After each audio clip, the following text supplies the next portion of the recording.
Hi అండి, అందరు ఎలా ఉన్నారు? మేమైతే చాలా బాగున్నాము. నేనైతే ఇవాళ బొబ్బల గూడాలు అయితే చేస్తున్నాను. అందుకోసం బొబ్బలను తీసుకొని 2 గంటలైతే నానబెట్టుకున్నాను. ఇప్పుడు వీటినైతే కుక్కర్లో వేసుకొని ఉడికించుకుందాము. ఇలా కుక్కర్లో వేసుకొని వాటర్ వేసుకొని కొద్దిగా సాల్ట్ వేసుకొని మూత పెట్టుకొని ఒక్క విజిల్స్ వచ్చే వరకు అయితే ఉడికించుకోవాలి. చూడండి, ఒక విజిల్కు ఎంత చక్కగా ఉడికిపోయినాయో. ఏమన్నా వాటర్ ఉంటే వంపేసేయండి. ఇప్పుడు వీటిని అయితే పక్కకు పెట్టేసుకుందాము. ఇప్పుడు స్టవ్ పైన గంజి అయితే పెట్టుకోవాలి. ఇందులో ఒక 2 స్పూన్ల ఆయిల్ అయితే వేసుకోవాలి. ఇప్పుడు ఆయిల్ వేడైందండి. ఇందులో కొన్ని ఆవాలు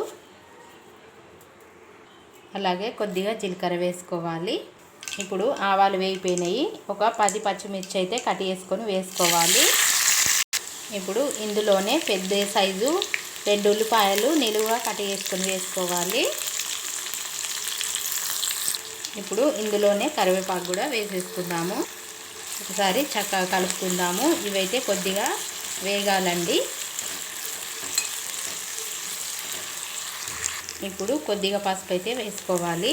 ఇప్పుడు కొద్దిగా సాల్ట్ అయితే వేసుకోవాలి. ఎందుకంటే బొబ్బెలరల్లా వేసినాం కాబట్టి కొద్దిగానే వేసుకోవాలి. ఇప్పుడు చక్కగా ఒకసారి అయితే కలిపేసుకుందాము. ఇప్పుడు ఇందులో మనం ఉడికించుకున్న బొబ్బెలను అయితే వేసుకుందాము. ఇప్పుడు బొబ్బెలు వేసిన తర్వాత చక్కగా మొత్తము కలిపేసుకోవాలి.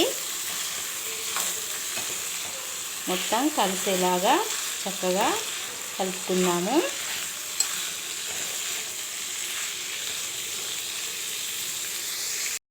ఇప్పుడు కొద్దిగా కొత్తిమీర కూడా వేసేసుకుందాము. ఇలా చక్కగా ఒక 2 నిమిషాలు స్టవ్ పైనే ఇలా కలుపుకుంటూ ఉడికించుకుంటే అంతేనండి, బొబ్బరి గూడాలు అయితే రెడీ అవుతాయండి. ఇది చాలా మంచి వంటకం అండి. పిల్లలకు పెద్దలకు చాలా మంచి అండి ఈ గూడాలు. మేమైతే ఇవి గూడాలు అంటాము. కొందరైతే గుగ్గిళ్ళు కూడా అని అంటారు.